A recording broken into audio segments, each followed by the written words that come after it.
अभी मेरे पास में एक भक्त आया, जगदीश भाई नाम है, शिक्षक है, इसी में बैठे होंगे कहीं जगदीश साहब कहाँ। ये प्रिंसिपल है, ये डांस बहुत करते हैं, देवास जिले से आए हैं, लक्ष्मीपुरा गांव है। सबसे पहले मेरा प्रवचन कराया था।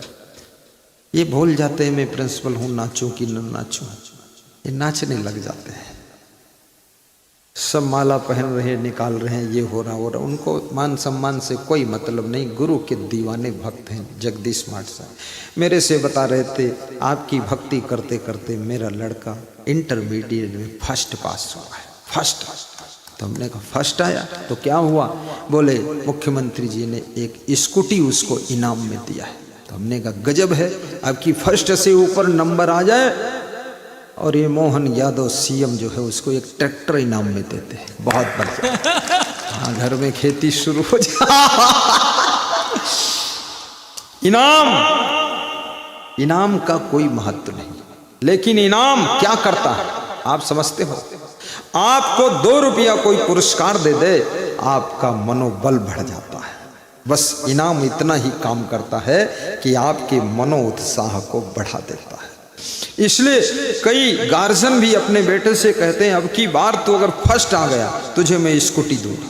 कहते नहीं कहते? कोई गार्जियन कहता अरे तू फर्स्ट आ गया, अगर सिलेक्ट हो गया MBBS में तो तुझे मैं 50 लाख का मकान अलग बना कर दूंगा। मकान के लालच में ही वो पढ़ाई शुरू कर देता और फर्स्ट आ जाता है। बाप ने कहा था 50 लाख का मकान बनाकर अलग दूंगा और वो खुद ही MBBS MD डॉक्टर बन गया। वो स्वयं 2 करोड़ का मकान बनाकर खड़ा करता है। बाप मुस्कराता है, बाप कहता मेरे पास है नहीं तो क्या दूं, तो खुद ही बना ले, फर्स्ट हो गया। अपने बच्चों का भी मनोबल बढ़ाइए, बहुओं का भी मनोबल बढ़ाइए, अपनी पत्नी का भी थोड़ा मनोबल बढ़ाइए और आलस्य कभी मत करना। आलस्य मनुष्य का सबसे निकटवर्ती और सबसे बड़ा शत्रु है। टाइम का भी ध्यान रखना।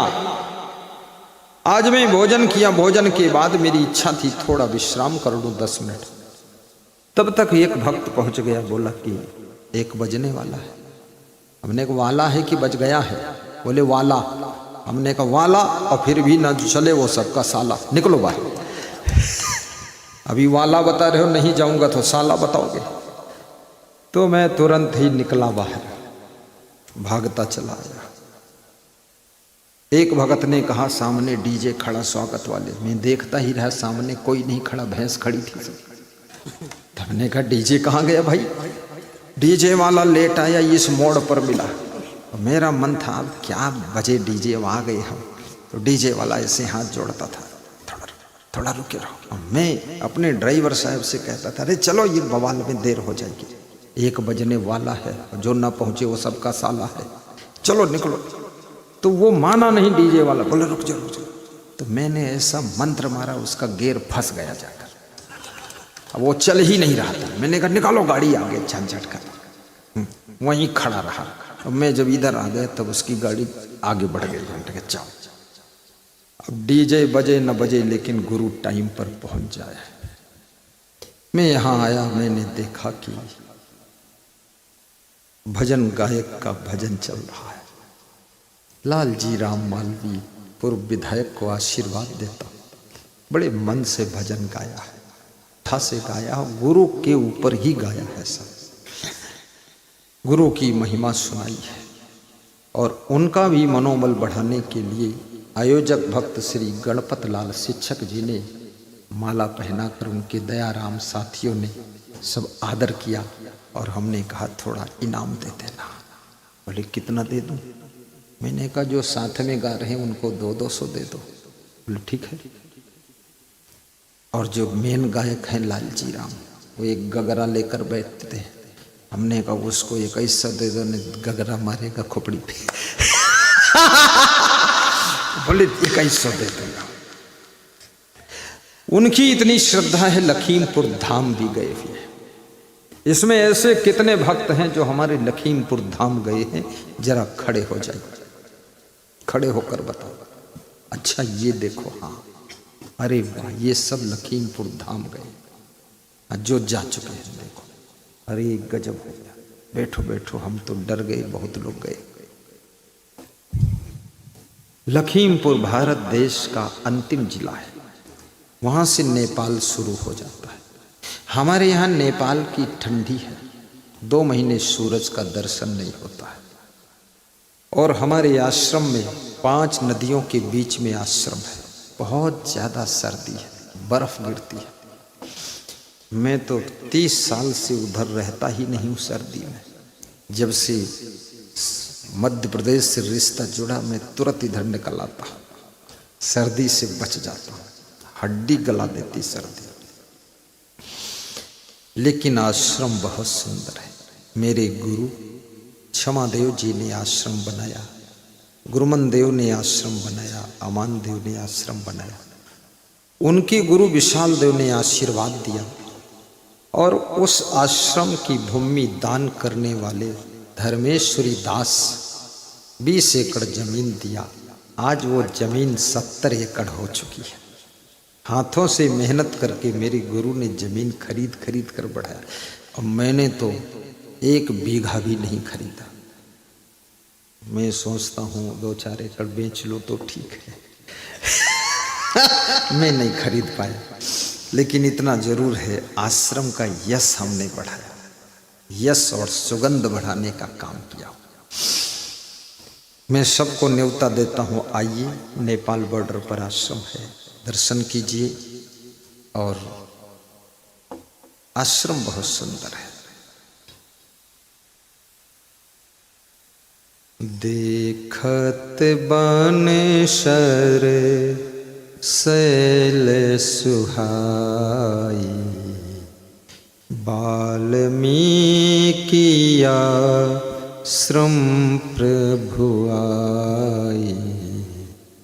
भगवान भी आश्रम पर ही जाते थे, जमीन पर सो जाते थे, कुछ की चटाई पर आराम करते थे। आश्रम का तो महत्व ही अलग है, होटल में सोने का तो अलग ही प्रभाव है। आश्रम में फर्श पर सो जाओ तो भी संस्कार रातों रात बदलते हैं, सुंदर हो जाते हैं। आश्रम में आइए, और आश्रम में सुविधा नहीं ढूंढना है, जहां पर जैसी व्यवस्था मिले चटाई बिछा के सो जाना है। ऐसे हर आश्रमधारी वाल्मीकि भी अपने आश्रम पर भगवान राम के लिए सुंदर व्यवस्था करते हैं। देखत बन शर शैल सुहाई, वाल्मीकिया श्रम प्रभु आई। वाल्मीकि के आश्रम पर राम गए, सुतीक्षण के आश्रम पर राम गए हैं, भरद्वाज के आश्रम पर राम गए हैं। सोचिए, शरभंग ऋषि को भी राम ने दर्शन दिया है। शिवरी के आश्रम पर भी राम गए। राम को देखो तो सबके आश्रम में ही गए, लेकिन किसी के आश्रम में राम परमानेंट नहीं रुके। 1 दिन 2 दिन, 1 दिन 2 दिन। जब ज्यादा लंबा रुकना था, 14 वर्ष का वनवास था, तो राम ने चित्रकूट में कामदगिरी पर्वत के ऊपर वाल्मीकि ऋषि के प्रेरणा के अनुसार स्वयं का कुटिया बनाया था। स्वयं की कुटिया में रहते थे, क्योंकि एक गृहस्थ व्यक्ति जब कोई सन्यास धारण करने वाले के आश्रम पर बहुत लंबे समय तक परिवार के साथ रहता है, तो उस सन्यासी संत की साधना में थोड़ा बाधा पड़ने लग जाती। इसलिए राम ने कहा था, हे वाल्मीकि, मैं आपके आश्रम पर नहीं रुकूंगा, मैं अलग आश्रम कुटिया बनाकर रहूंगा। कामदगिरी पहाड़ की परिक्रमा लोग करते हैं।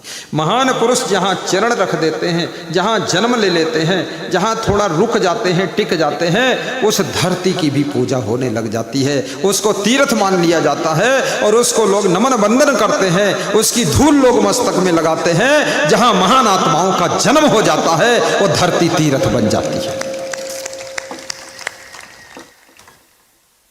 राम दीख मुनि बासु सुहावन सुंदर गिरी का ननु जल पावन, सुंदर गिरी का, गाइए दोहराइए, जल पावन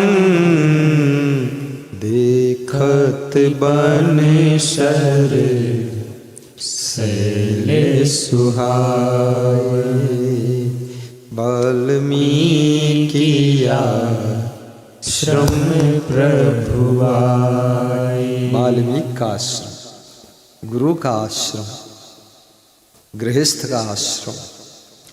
गृहस्थ भी एक आश्रम है। गृहस्थ कोई ऐसा नहीं, कचड़ा नहीं है। गृहस्थ आश्रम सेवा का आश्रम है।